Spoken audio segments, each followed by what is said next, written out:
think to myself, what a wonderful world.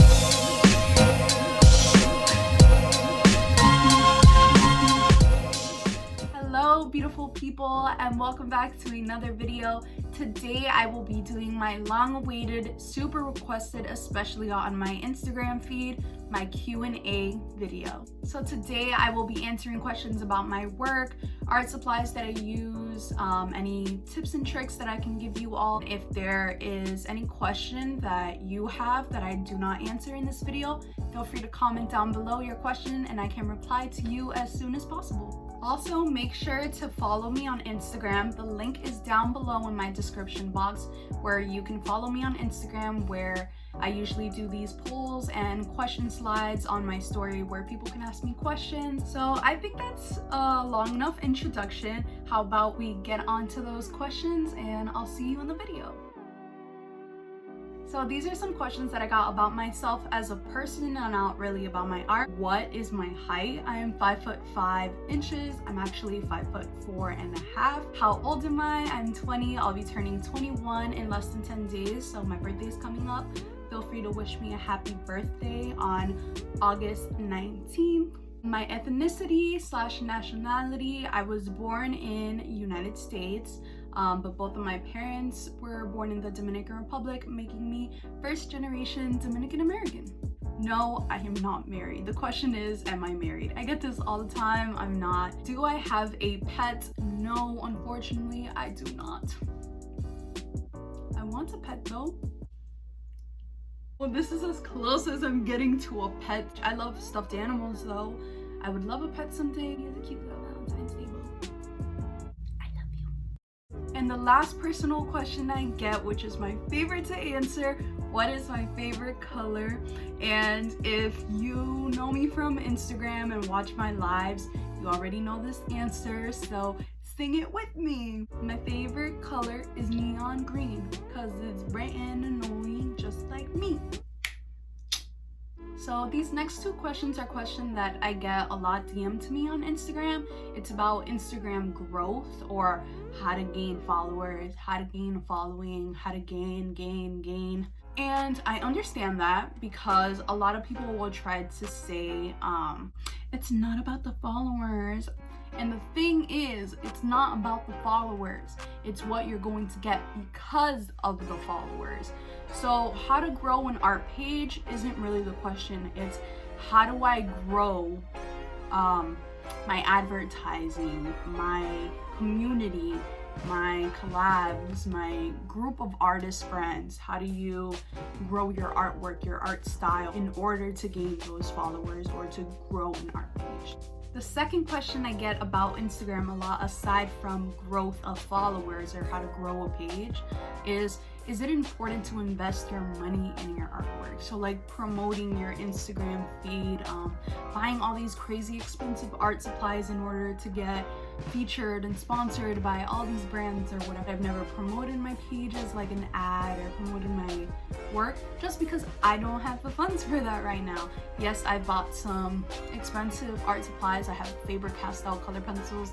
I've used them only once and I got them for a video, and the video did great, but I personally as an artist didn't gain anything from it. I have them sitting on my bookshelf and I will use them more in the future because they are good pencils, but I feel like I just got them because of the clout. Invest in art supplies that you love. Like I got these Arteza color pencils, which if you've seen my videos, you know I'm in love with them, or on my lives, I'm in love with Arteza. So I love the color pencils. So instead of buying more Prismas, I was like, let me invest in their markers. I'm not very good at marker art, but I'd love to learn. So I bought the Arteza marker. Just invest art in ways that you think it'll help you as an artist. Don't invest it to promote your work or promote your page or promote something. Like find ways that can bring you followers, I guess. If you want to promote it and you have that money, sure, but I'd rather save up some $5 that costs to promote your page for like an hour or something and use that to put aside to buy myself some really nice Prismas. So who inspired me or what inspired me to start my YouTube channel? And it's kind of funny and I'm smiling because it really was my boyfriend. So shout out to Jose. It's kind of weird saying his name, but He really pushed me, especially at the beginning of this year. I was at a really low point with my artwork and just wasn't happy where it was or where I was getting with it. And I told him, I think I want to give up on art just because I don't know what I'm getting out of this. It's no point. I'm getting my degree in architecture, so I should just focus on that and forget my artwork because I'm not even that good. And he was very upset with me for saying that. It was kind of a shock to me that like I was actually about to give up artwork just because I wasn't successful at it, which I now know isn't such a big word of what I thought it was. Successful is as simple as uploading this video. I did that. That's successful. I did that for myself and I completed something. Another question that I get asked a lot is about color pencils and tips with color pencils, and tips for people starting off with color pencils as well. The three main ones that I use is Prismacolor, which a lot of people know. I usually buy these singular. I think I've only bought like one pack and it was like the basic like 12. And then I would buy them like separately, the colors that I needed. The next color pencil brand that I use is Faber Castell Polychromos. Lastly, my favorite set of color pencils, it's the Arteza Expert 72 pack color pencils. First off, I am using the Prismacolors for the skin of the avocado that I am drawing. The reason that I'm using the Prismas for the avocado skin is just because I know Prisma's formula is much more creamier than the Arteza or than the Faber Castell. So I know it will pick up any surface that's under it. For example, I'm drawing on top of chipboard during this footage, and that's why you can see those little bumps on it.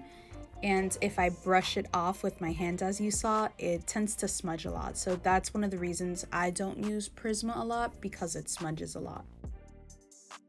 Next up, I am using the Faber Castell Polychromos to do the avocado portion of the avocado, like the avocado itself.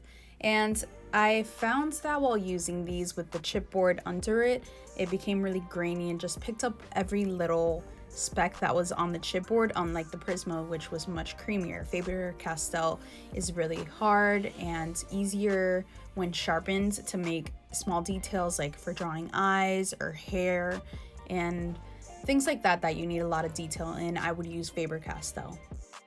And then lastly, I use the Arteza color pencils to create a nice blending of the seed, which Arteza is really great for pigmentation and blending things together, as you can see. And those are just my few tips with those three color pencils. So my second most asked YouTube question is, when will I do the room tour? And I keep saying I will do the room tour, but I'm moving my office or studio space right now. I'm just in my bedroom.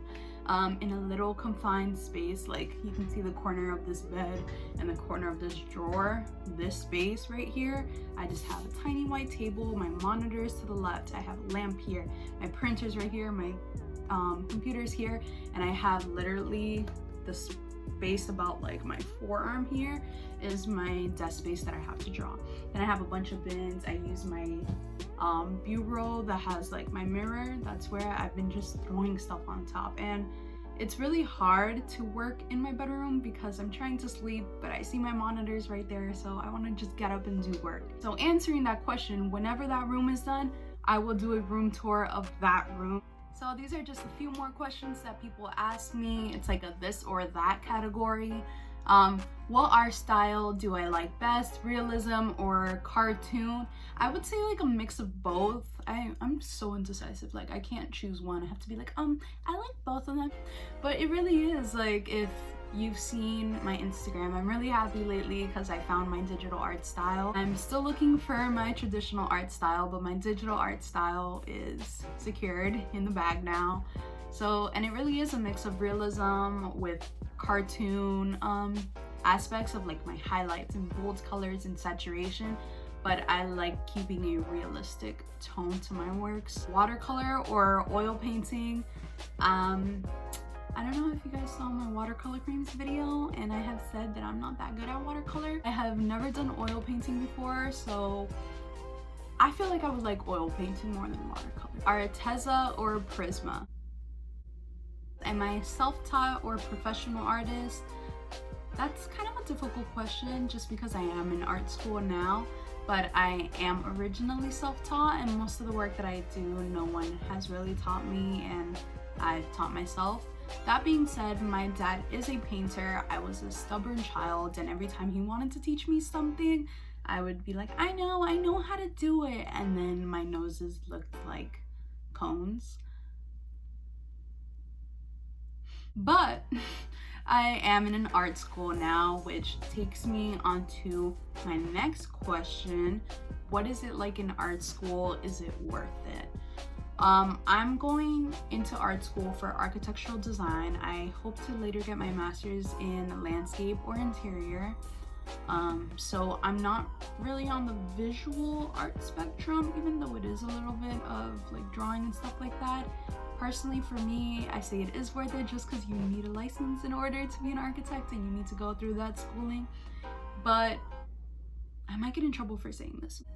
For painters, sculptors, glass makers, unless you need like a class to learn how to do it. If you don't know how to do it yet, then yeah, go to school for it.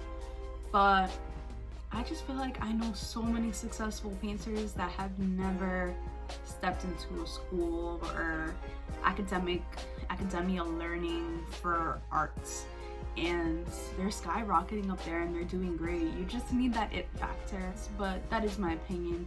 Don't go to art school if you have that it factor, because the world will see it in you. And if you don't know if you have that it factor or not, maybe you should go to art school.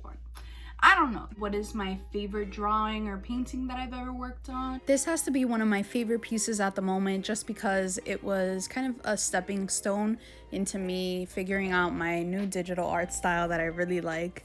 I did this digital drawing on Procreate, and it was really fun just doing all the little details within the eyes and the blobs on the face and just figuring out different tones and colors for lighting.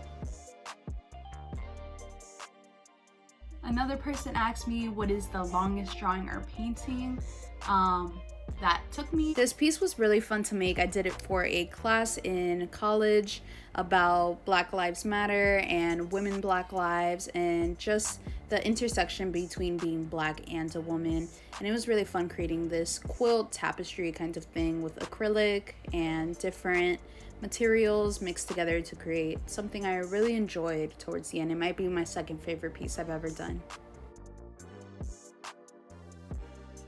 Another person asked me what is my least favorite drawing or painting I've ever done. The reason I don't like this piece is for a couple reasons. I just think I got the lighting weird, and the colors that I was using just wasn't matching up with the idea that I had in my head, and the koi fish swimming around her look more like lobsters than koi fish, so that's another reason why it's not my favorite.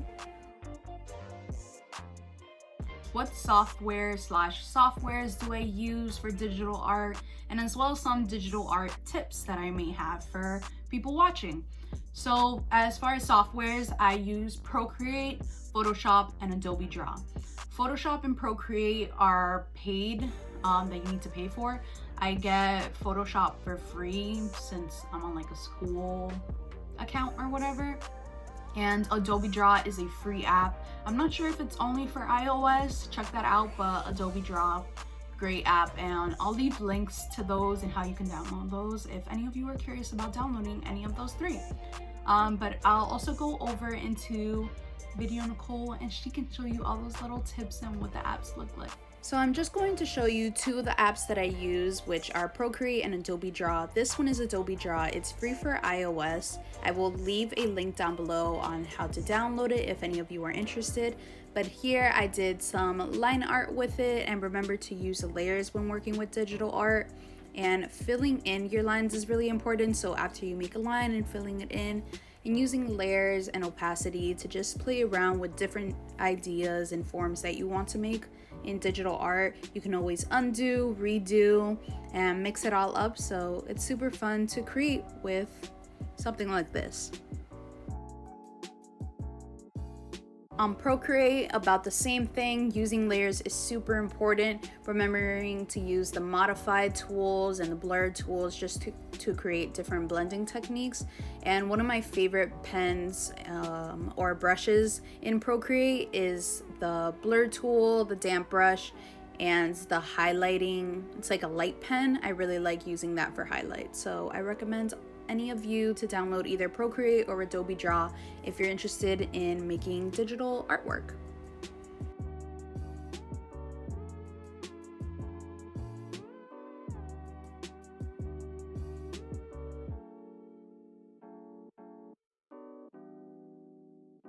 So another question that I got asked was, how do I make my stickers and how do I sell my stickers? So the way I make stickers now, I have a printer, so I just print out any drawings and scan them with printer paper, put that in my scanner, print them out and cut out the image that I've gotten and use that as a sticker. But I do have some videos on how I make traditional art stickers, cutting out and drawing on sticker paper, so go check those out. And the last question, which I think is a really good question to leave on, is what are my plans for the future? And I'll cut this into like 3 parts: plans for my YouTube channel, Instagram, and myself as a person. For YouTube, I would say definitely growing this platform as much as I have grown my Instagram, which still has a long way to go, but my YouTube channel, it's just starting off. For my Instagram's future, I love doing giveaways. If you follow me on Instagram, you know this. So for the future, just continuing to do giveaways every 1K, maybe when I'm a crazy artist or whatever that gain like 5K a day, maybe I'll do a giveaway every 10K or whatever, something like that. I don't know what famous artists do. But I do want to give back to my Instagram community always, since it's been the first platform that I really felt accepted and could show my artwork without anyone attacking it. And my plans for the future for myself as an artist, I just hope to grow, gain, and support myself doing stuff I love someday, either that be through architecture, with art, or both. I'm just super excited where the arts will take me, or if it'll take me anywhere at all. Maybe this all just goes up in flames.